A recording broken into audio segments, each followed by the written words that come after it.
ஜெசிஸ் home diaries. இன்றைக்கி இந்த வீடியோவில் வெந்தயம் வச்சு ஒரு சிம்பிளான ஹேர் பேக் வந்துட்டு ரெடி பண்ணுறதுன்னு பார்க்கலாம். 1/4 கப் கோகனட் ஆயில் கூட 2 ஸ்பூன் வெந்தயம் ஆட் பண்ணி நல்லா ஹீட் பண்ணிக்கங்க.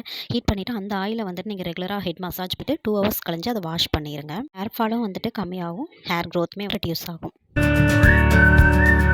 வெந்தயம் பவுடர் கூட தயிர் சேர்த்து நல்லா மிக்ஸ் பண்ணிக்கங்க. மிக்ஸ் பண்ணி ஒரு பேஸ்ட் மாதிரி ரெடி பண்ணிக்கங்க. அதை வந்துட்டு நீங்கள் வீக்லி 2 டைம் 3 டைம்ஸ் வந்துட்டு ஸ்கேல்பில் அப்ளை பண்ணிவிட்டு 30 மினிட்ஸ் கழிஞ்சு வாஷ் பண்ணிடுங்க. நேச்சுரல் ஹேர் ஸ்ட்ரைட்னிங்க்கு ரொம்ப ஹெல்ப்ஃபுல்லாக இருக்கும்.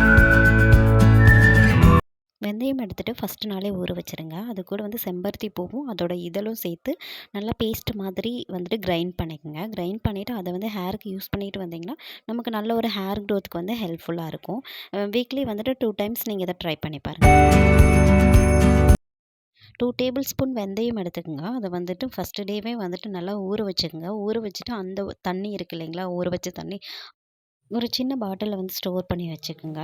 அதை வந்துட்டு வீக்லி 2 டைம்ஸ் 3 டைம்ஸ் வந்து நீங்கள் ஹேரில் வந்து ஸ்ப்ரே பண்ணிகிட்டே வந்தீங்க அப்படின்னா இதுவுமே வந்துட்டு வெந்தயம் வந்துட்டு ஹேருக்கு ரொம்ப ஹெல்ப்ஃபுல்லாக இருக்கும். ஹேர் க்ரோத்துக்கு நீங்கள் இதையுமே யூஸ் பண்ணிகிட்டே வந்தீங்கன்னா வந்துட்டு ஹேர் க்ரோத்துக்கும் ஹேர் ஃபால் ரெடியூஸ் ஆகிறதுக்குமே வந்துட்டு ரொம்ப ஹெல்ப்ஃபுல்லாக இருக்கும்.